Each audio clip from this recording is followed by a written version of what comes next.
Sir मैंने बहुत मेहनत किया है प्रारंभ से ही और मुझे इस बार उम्मीद थी कि मुझे सफलता मिलेगी। मैं बेसिक से एनसीईआरटी से मैं प्रारंभ से एनसीईआरटी पर फोकस किया और एनसीईआरटी की तैयारी करने के बाद फिर मैंने एडवांस कोर्स किया सर। अब मेहनत देख करके हमको पूर्ण विश्वास था कि एक न एक दिन ही क्वालिफाई करेगा। बीपीएससी 59वीं परीक्षा का रिजल्ट आज आया है। जी हाँ, जिसमें बिहार के कई बच्चों ने अपना नाम आगे किया है। गया के कोयरी बारी के रहने वाले चंदन कुमार ने बीपीएससी 59वीं परीक्षा में 9वां रैंक प्राप्त कर अपने जिले का नाम रोशन किया है। बीपीएससी परीक्षा की तैयारी के बारे में 36 वर्षीय चंदन कुमार ने बताया है कि वह 12 साल से नौकरी करने के बावजूद इस मुकाम को हासिल किए हैं। शरीर के दाहिने हाथ पांव से विकलांग होने के बाद भी उन्होंने इस परीक्षा में 9वां स्थान प्राप्त किया है। उन्होंने ये भी बताया है कि साल 2012 में गया के पोस्टल डिपार्टमेंट में पहली बार चयनित हुआ था। उसके बावजूद भी इन्होंने बीपीएससी की तैयारी करना नहीं छोड़ा।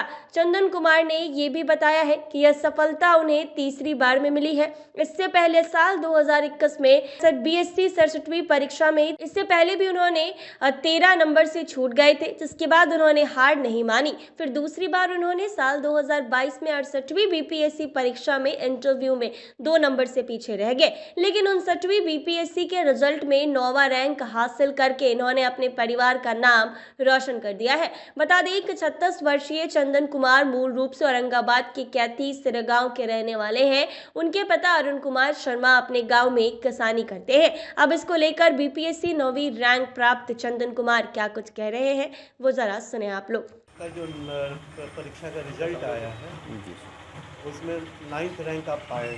जी सर। ये 1 to 9 तक आपने स्थान कैसे पाया? सर मैंने बहुत मेहनत किया है प्रारंभ से ही और मुझे इस बार उम्मीद थी कि मुझे सफलता मिलेगी, परंतु यह उम्मीद नहीं थी कि मैं 1 to 10 में आऊँगा।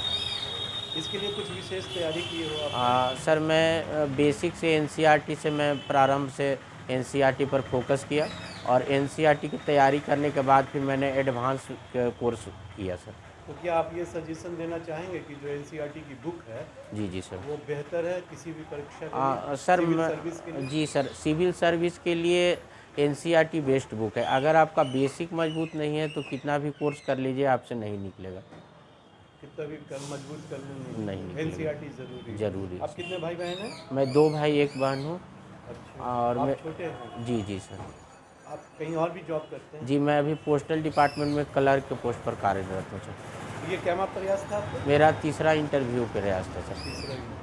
अच्छा, ये पहली बार इंटरव्यू दिए या फिर ये नहीं, मैंने तीनों बार इंटरव्यू दिया। तीनों बार आप इंटरव्यू तक गए थे? जी सर। ये तीसरा बार था? जी सर। तो वो जो 2 बार थे उसमें मेरा पिछला बार 2 नंबर से छूट गया था और प्रथम प्रयास में मेरा 13 नंबर से छूटा था। अच्छा, इस बार आपने कंप्लीट? जी सर। तो इस बार आपने कितना अंक हासिल किया? अभी सर मार्क्स का डिटेल नहीं आया है, इसलिए मैं कह नहीं सकता। ये बताइए कि इतने लोग तैयारी करते हैं, बड़ी संख्या में लोग तैयारी करते हैं। जी सर। तो उनके लिए आप क्या अप्रोच, एकदम सटीक अप्रोच क्या बताएं? सर मैं सभी को कहना चाहूँगा यही कि अगर आप तैयारी सिविल सर्विसेज का कर रहे हैं तो आपका बेसिक मजबूत होना चाहिए और बेसिक के लिए या तो बिहार बोर्ड पढ़ें या तो फिर एनसीईआरटी पढ़ें। एक बार ज़रूर उसका बेसिक देख लें। अगर बेसिक नहीं देखेंगे तो एडवांस में क्वेश्चन सॉल्व करना मुश्किल होता है। कितने घंटे पढ़ने जरूरी है सिविल सर सर्विस के लिए? मुझे लगता है सर कि 7-8 घंटा सफिशिएंट है अगर रेगुलर पढ़ते हैं तो। ये सेल्फ स्टडी की बात कर रहे हैं या कोचिंग टोचिंग सब मिला के बात कर रहे हैं? नहीं, self study sir. Self study 7-8 घंटे? हाँ, जरूरी है सर। ऐसे आपके दृष्टिकोण में, आप पहले से भी जॉब है जी सर। और आप ये बताइए कि सफलता के लिए सबसे मूल पूंजी क्या है? कड़ी मेहनत।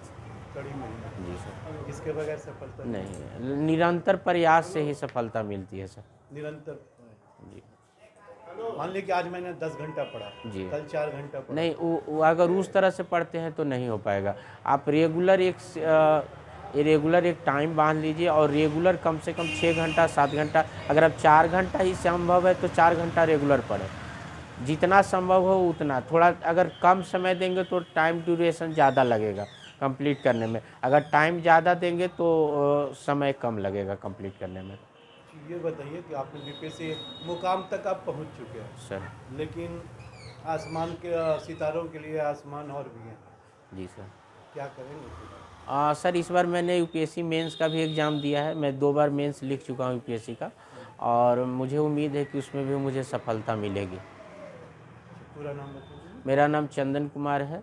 मैं वर्तमान समय में पोस्टल डिपार्टमेंट गया में कार्यरत हूँ। तो आपने सुना इन्होंने क्या कुछ कहा है। अब इनके पिता के बारे में जानते हैं कि वो क्या कुछ कह रहे हैं। चंदन जी लड़का होला, जी जी इनका रिजल्ट आयल है कल रात के, जी, अपने जी। सुनली हो गए, जी जी यही हली अपने। जी जी तो और घर में लोग बाग हलन कैसे अनुभव कर लिए अपने? बहुत अच्छा अनुभव है। तो इससे विश्वास- बढ़ विश्वास था कि आपका लड़का जी जी विश्वास था। कि आपका लड़का जो है जी जी इसका मेहनत देख करके हमको पूर्ण विश्वास था कि एक न एक दिन ही क्वालिफाई करेगा। खिला फतेह कर देंगे। जी जी जी अच्छा, ये बीपीएससी की तैयारी कर रहे थे, जी तो आपको नहीं लग रहा था कि अच्छा ये जॉब में भी आ चुके थे, तो फिर इतनी मेहनत काहे के लिए बाबू? अब नहीं, आ ही गए हो तो अब देखिए हर व्यक्ति को रिटायर होने के बाद भी पढ़ना चाहिए। पढ़ने से समय नहीं छुड़ाना चाहिए। इस चलते कि जितना कोई भी व्यक्ति, आज भी हम पेपर देखते हैं, हमको पेपर से क्या मतलब है, लेकिन फिर भी देखते हैं, जानकारी मिलती है, नॉलेज होता है। इसलिए व्यक्ति को मरते दम तक पढ़ना चाहिए, स्टडी करना चाहिए, इससे ज्ञान बढ़ता है। इसलिए पढ़ाई को कभी छोड़ना ही नहीं चाहिए।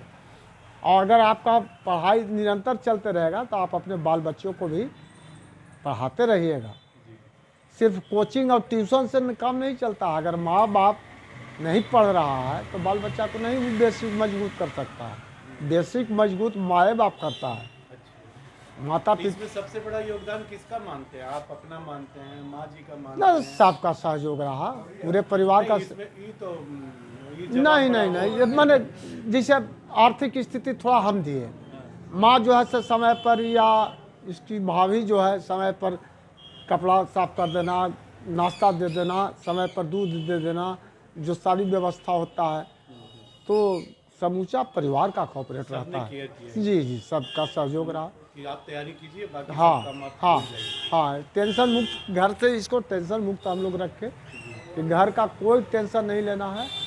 अभी हम लोग है, हम हो गए, बड़ा बेटा हो गया, हम लोग अपना मैनेज कर लेंगे। तुम जो है सेल्फ स्टडी कर करके। देखिए, आप जिस समाज से हैं और जिस वर्ग में रहते हैं, जी, आसपास लोगों को, तो आप अपने भाई भतीजे जो भी रिलेशन है या जी, जी। पड़ोस के बच्चों को जी, जी। क्या सजेशन देना चाहते हैं? आपने भी तो एक अनुभव हासिल किया है ना, जी उनको जी तैयार करके। सजेशन तो यही देना चाहेंगे कि आज के युग में शिक्षा सबसे इम्पोर्टेंट चीज़ है, और शिक्षा से किसी भी तरह का कंप्रोमाइज़ नहीं करना चाहिए।